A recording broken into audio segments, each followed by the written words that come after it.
रजनीगंधा प्रेजेंट्स बिहार किसका, powered by नोवा शुद्ध देसी घी। यूं ही नहीं ताज ताज बन जाता है, शिल्पकारों का हुनर और चुनिंदा संगमरमर ताज को नायाब बनाते हैं। कुछ ऐसे ही चुनिंदा जगहों से बस खास ही चुनकर लाता हूँ। कतरे कतरे को मैं हीरे सा परखता हूँ। यूं ही नहीं मैं रजनीगंधा बन जाता हूँ।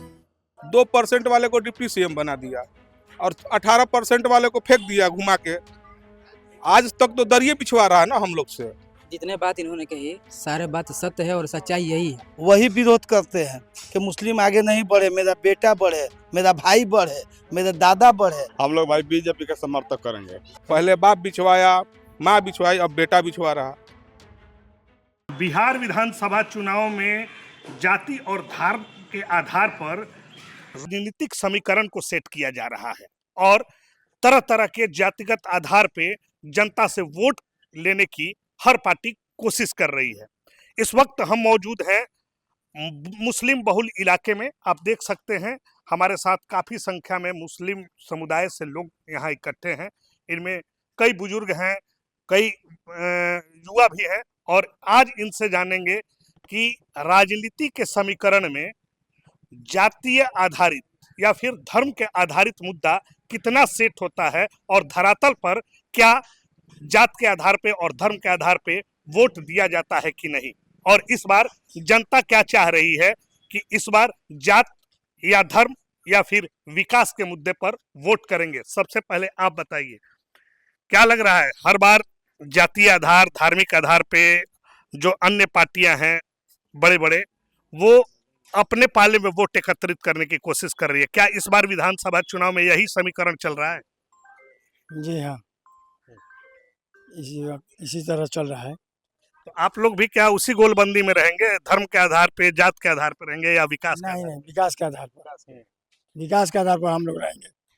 कैसा विकास देखना चाहिए? जो पहले से अच्छा हो विकास, उसके आधार पर हम लोग रहेंगे। अच्छा, अगर बात करें आपके इस विधानसभा की, तरारी विधानसभा ये पड़ता है, तो तरारी विधानसभा या पूरे भोजपुर की भी बात करें तो किस तरह का माहौल है, विकास हो रहा है या किस तरह का? पहले से तो अच्छा विकास हुआ है, लेकिन अब आगे चल के कैसा विकास होगा, जो प्रतिनिधि ऐसा हो उसी को चुना जाए जो ज्यादा विकास कराए। अच्छा, ये बताइए, चूंकि मुस्लिम जो वोटर्स होते हैं उनको कहा जाता है कि ये राजद के कोर वोटर है, एमवाई समीकरण इनके साथ दम फिट बैठता है, क्या लग रहा है कि मुस्लिम फिर इस बार आरजेडी महागठबंधन के ही खेमा में रहेंगे या फिर पल्ला बदलेंगे? देखिए, मुस्लिम एमवाई समीकरण का जो बात है ये हकीकत है कि हमारे पूर्वजों ने एमवाई समीकरण को लेते हुए राबड़ी जी को, लालू जी को एक बार मुख्यमंत्री बनाया गया।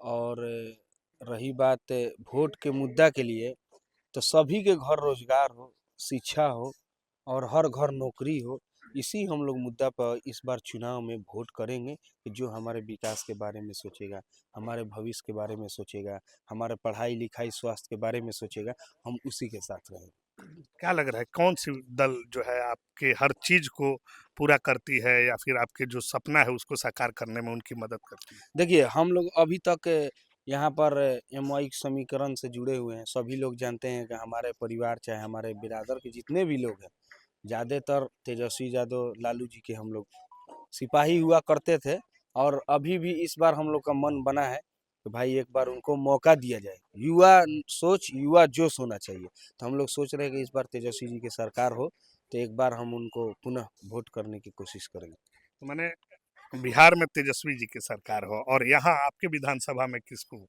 विधानसभा में देखिए, जो हमारे विपक्ष के नेता हैं, जो महागठबंधन के हैं, विशाल पासवान जी, वो भी बहुत अच्छे आदमी हैं और उनका भी विकास का अभी चल रहा है। अभी उनको तो 9 महीना टाइम मिला है। अगर यहाँ रही बात बुजुर्गों को, तो बुजुर्ग का भी पहले यहाँ बहुत आदर रहा है और काम किए हैं। तो विकास के बारे में अगर वो काम किए हैं, उनके पिताजी काम किए हैं, बहुत काम किए हैं, तरारी में भी काम किए हैं, तो उनको जरूर एक हमारी वोट से तो नहीं, जनता अगर चाहेगी तो उनको जरूर सर का ताज पहनाएगी इस जीत के बारे में। 9 महीने बनाम 9 साल की बात की जा रही है, क्या लग रहा है कि इन 9 महीने में 9 साल की अपेक्षा काम हुआ है कि नहीं? काम हुआ है, काम तो कुछ हुआ है लेकिन अब यहाँ वोट की बात आ गई, अपने गार्जियन स्वरूप की बात आ गई, तो हम लोग जिसके अगर विकास के मुद्दा के लिए बात करेगा, तो हमारे साथ जो हर पल खड़ा रहेगा, हम उसी को वोट करेंगे। इनका क्या नाम है कि हर पल जो खड़ा रहेगा उन्हीं के साथ है। क्या मुसलमान इस बार भी फिर खेमा बदलेंगे? नहीं। अब हम लोग, पहले मैं आपको चैनल को बधाई देता हूँ कि मैं मेरे छोटे कार्यकर्ताओं को आप मौका दिए बोलने के लिए। और मैं यही कहूँगा कि पीरो जो है, पहले पीरो विधानसभा था, तो यहाँ विकास के मात्र महिला जो आई कांति सिंह, तो उन्हें बहुत विकास की और उद्योग मंत्री भी रही, मंत्री शिक्षा राज्य मंत्री भी रही, 2-3 गो पोस्ट के मंत्री रही।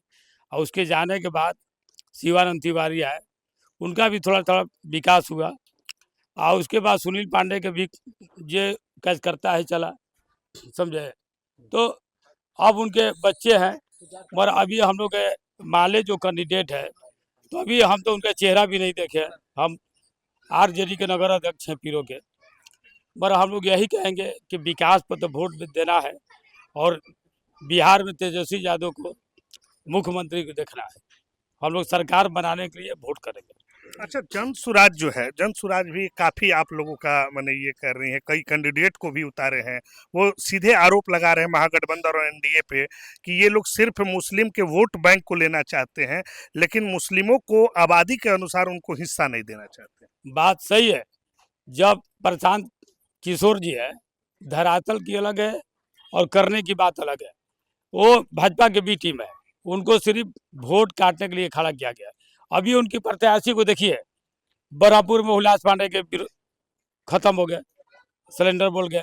तो बहुत जगह उनके लोग इसी को हो रहे हैं कि पैसा ले लेकर, उन्हें पैसा देकर टिकट, मैंने सब कैंडिडेट लिया, पैसा लेकर बेचे हो प्रशांत किशोर जी, और सब वोट काटना काम है। वो भाजपा के लाभ पहुंचाने के लिए वो खड़े हैं, और उनका कोई जनाधार नहीं। खाता खुल जाए तो ढेर है। यहाँ इनका कहना है कि खाता भी नहीं खुलेगा। आप क्या कह रहे हैं? इनकी बात से इत्तेफाक रखते हैं कि जन सुराज का खाता नहीं खुलेगा, या जन सुराज दोनों जो बड़े गठबंधन है उनकी तिकड़ी को बिगाड़ सकता है? जॉन सूरज का तो खाता नहीं खुलेगा, ये तो सत्य बात है। लेकिन एमओआई का समीकरण भी जो है वो भी माने सत्य नहीं है। यानी क्या इस बार एमओआई का समीकरण है कहाँ सर? एमओआई को समीकरण में देता कहाँ है? हमको कहाँ दिया? हमको 2% वाले को डिप्टी सीएम बना दिया और 18% वाले को फेंक दिया घुमा के। आज तक तो दरिये बिछवा रहा है ना हम लोग से। आज अब जो है दरी बिछाने का काम मुसलमान नहीं करेगा। मैंने दरी कहाँ? अधिकार चाहिए हमको, हक चाहिए और अधिकार चाहिए। आज तक दरी बिछवा रहा, पहले बाप बिछवाया, माँ बिछवाई, अब बेटा बिछवा रहा। मैंने इस तरह की भावना है, लग रहा है कि आरजेडी जो है वो मुसलमानों को ठगा करती है। जी, एकदम 110% मुसलमानों को ठग रहा है। तो इस बार क्या लग रहा है कि मुसलमान आरजेडी को छोड़े? नहीं, आरजेडी को तो मुसलमान छोड़ेगा, छोड़ चुका है। मैंने मुसलमान छोड़ चुका है। हाँ। आप क्या कहेंगे जो ये बात कह रहे हैं? लग रहा है कि मुसलमान छोड़ देंगे, एमवाई समीकरण को छोड़ देंगे। जितने बात इन्होंने कही सारे बात सत्य है और सच्चाई यही है। और सबसे पहले हम बता दें कि हम मुस्लिमों में हमारे जो राजद के वरिष्ठ नेता जो हैं, जैसे शकील अहमद साहब हो और फातमी साहब हो, और एक क्या नाम है उनका, अब्दुल बारी सिद्दीकी हो, इन तीनों ने जितना मुस्लिम लोगों को चोट पहुंचाया है, जितना धोखा दिया है, इतने साल से राजनीतिक में 25 साल 30 साल से राजनीतिक में है, तो बहुत मतलब धोखा दिया है। मुसलमान के लिए कुछ नहीं किया इन लोगों ने अभी तक। वो अभी तक इतना तक हक नहीं है उनको को खुद से अपने टिकट किसी को दे सके या दिलवा सके। इस बार की विधानसभा में क्या मुसलमान कुछ पैगाम देंगे क्या अलग, एक चौंकाने वाला? अब की बार तो तेजस्वी का सपना पूरा होने वाला नहीं है। वो सोचेगा कि बिना मुस्लिम का हम मुख्यमंत्री बन जाए, तो वो बहुत बड़ी भूल है, धोखे में है। ये मुश्किल है, मुश्किल लग रहा है। हम बता देते हैं आपको कि देखिए, यादव का बेटा मुख्यमंत्री बनेगा, मल्लाह का जो है वो डिप्टी सीएम बनेगा, और मुस्लिम बीजेपी को हराने के लिए ठेका लेकर घूमेगा हर चुनाव। लगातार ये कहा जाता है उन लोगों के द्वारा कि जिसकी जितनी हिस्सेदारी उसकी उतनी भागीदारी। क्या इस पैटर्न पे काम हो रहा है? नहीं हो रहा है। ये 70 साल से जब देश आज़ाद हुआ उसके बाद से कहाँ मिला? नहीं मिला। हमेशा मुसलमान को धोखा मिला और सहते आ रहा है, लेकिन अब की बार मुसलमान बताएगा। मैंने हर बार छला जाता है। जी जी, हर बार। क्या कहेंगे? हर बार छला जाते हैं मुसलमान, इनका कहना है। सबसे पहले तो मैं आपको इंडिया टुडे को और आपको बधाई देना चाहता हूँ कि हम जैसे खर्चकर्ता को मौका दिए। कभी देखिए, जब से देश आज़ाद हुआ सबसे ज़्यादा कांग्रेस केंद्र में और बिहार में आरजेडी जो है वो मुसलमानों को मौका दिया। आज जितने मंत्री विधायक एमएलसी सब बने किसने दिया? आरजेडी, लालू यादव का देन है और सोनिया गांधी का देन है। आप देख लीजिए बीजेपी में मात्र 2 शाहनवाज हुसैन नकवी, उनको भी हटा दिया गया। मुसलमान जो है, मुस्लिम जो है आज आगे है। जो मुसलमान जाते हैं जीत कर वही विरोध करते हैं कि मुस्लिम आगे नहीं बढ़े, मेरा बेटा बढ़े, मेरा भाई बढ़े, मेरा दादा बढ़े। इसलिए कि इसमें ना तेजस्वी जी का गलती है ना राहुल जी का गलती है। सबसे जो हमारे मुसलमान जीत कर जाते हैं वो मूर्ख दर्शक बने रहते हैं। वो नहीं बोलते हैं कि एक गरीब मुस्लिम हो वो आगे बढ़े। अब देखिए, आपको महबूब अली कैसर है, 2 बार मंत्री बने, सांसद बने, तो उनका लड़का ही सांसद बनेगा, विधायक बनेगा, लेकिन एक आम मुस्लिम है वो नहीं बनेगा। तो मैं कहना चाहूँगा कि लालू यादव और इंदिरा गांधी का जो देन है कि आज मुसलमान इतना मंत्री विधायक एमएलसी बना है, वो कोई नहीं बनाया है और ना कोई करेगा। रही बात दरी बिछाने के लिए, दरी तो समाज आपका खुद बिछवा रहा है। अब्दुल बारी सिद्दीकी है, कितना बोलते हैं मुसलमानों के बारे में। ये सांसद बनाया डॉक्टर साहब को, अशफाक करीम को, जब वो हार गए, जब पार्टी ने उनको एमएलसी नहीं बनाया, फयाज साहब को बनाया, तो जेडीयू में भाग गए। आ जाकर क्या करें, मुसलमान को हक नहीं मिल रहा। अरे जब आप पद में थे तब मुसलमान को क्यों नहीं आप खोज रहे थे? आज आप मुसलमान को खोज रहे हैं, मुसलमान कार्ड खेलना चाहते हैं। मुसलमान जो है अपना बूथ में है, एमओआई समीकरण लालू जी और राहुल जी के साथ है। इस बार हम लोग तेजस्वी जी का सरकार बनाएंगे और अपने बच्चे, अपने भाई, अपने बुजुर्गों को पलायन से रोकेंगे।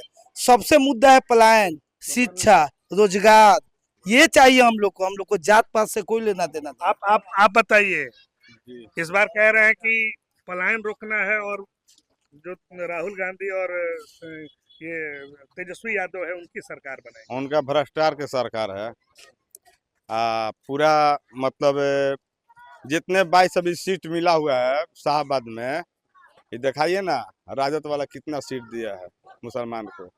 खाली मुसलमान दरी बिछाने के लिए है। जितना हिस्सेदारी उतना भागीदारी होना चाहिए, ठीक है। और आपसे बोले था ना अगला बार जो उपचुनाव हुआ था, पूरा शाहबाद में राजद साफ है। साफ हुआ कि नहीं हुआ? एको उपचुनाव में सीट दिखा दीजिए, हम लोग भाई बीजेपी का समर्थक करेंगे। विशाल प्रसाद, जो सुदामा प्रसाद जी जो 9 साल विधायक थे और 2 साल से मतलब एमपी हैं। थोड़ा पीरोगाम में एगो शिलापट दिखा दीजिए। अगर एक भी शिलापट दिखा दीजिएगा तो पूरा पीरो के जनता को हम भरोसा दिलाते हैं वोट दिलवाने के लिए। मतलब इस बार मुसलमान पलट जाएंगे क्या? इंशाल्लाह पलटेंगे महागठबंधन। जी जी हाँ, साफ। हाँ, जैसे इन्होंने कहा कि इस पर बीजेपी को वोट देना है, इनका भूल है कि सारा मुसलमान बीजेपी को वोट देगा। हम बता रहे हैं कि जैसे मुस्लिम में सुअर का गोश्त हराम है, वैसे बीजेपी को वोट देना हराम है। रही बात सुनील पाड़े की, तो सुनील भी पाड़े जो हैं उनका विचारधारा सही है, उनके लड़के का विचारधारा सही है। उन्होंने बहुत विकास किया है तरारी विधानसभा के लिए और आज भी हम उनका सपोर्ट करते हैं। क्या और कहेंगे ये अरे अभी तो मुसलमानों बोल रहा जो राजद में देगा, अच्छा ना, जो राजद में वोट देना हराम है, तब बीजेपी सारा मतलब पूरा हिंदुस्तान में बीजेपी का मतलब परचम लहरा रहा। क्या हम मुसलमान का नुकसान हो रहा? थोड़ा दिखाइए हमको। ये कहने से नहीं हुआ। सबसे खतरनाक है लालू प्रसाद यादव मुसलमान के। जो भागलपुर में जो दंगा हुआ था वो कौन करवाया था? वो करवाया था लालू यादव, ठीक है ना। मुस्लिम का हम सबसे लोग बड़ा दुश्मन कोई है अभी, बीजेपी के तो अभी के डेट में यादव लोग हैं। हम बीजेपी प्रशांत प्रसाद जो विशाल प्रसाद है, उनको हम बूथ अध्यक्ष बने हुए हैं, ठीक है ना। उनका जीत एकदम सुनिश्चित है, इंशाल्लाह जीतेंगे। जी हाँ, अलग अलग राय है, अलग अलग लोगों की सोच है। कुछ लोगों का कहना है कि मुसलमान महागठबंधन यानी लालू प्रसाद की जो पार्टी है उनके लिए दरी बिछाने का अब काम नहीं करेगा, चूंकि दशकों से वो ठगते आए हैं। कुछ लोगों का कहना में है, वही कुछ लोगों का ये भी कहना है कि हम लोगों के जो मसीहा हैं वो सिर्फ लालू यादव और तेजस्वी यादव हैं और महागठबंधन ही हम लोगों की हिमायती है। लेकिन अब देखने वाली बात यह होगी कि 6 नवंबर को मुसलमान जो हैं वो अब किस ओर अपना राजनीतिक रुख अख्तियार करते हैं और किसे अपना मत देकर विधानसभा में पहुंचाते हैं। सहयोगी छोटे विकास के साथ सोनू सिंह, पीरो, बिहार तक।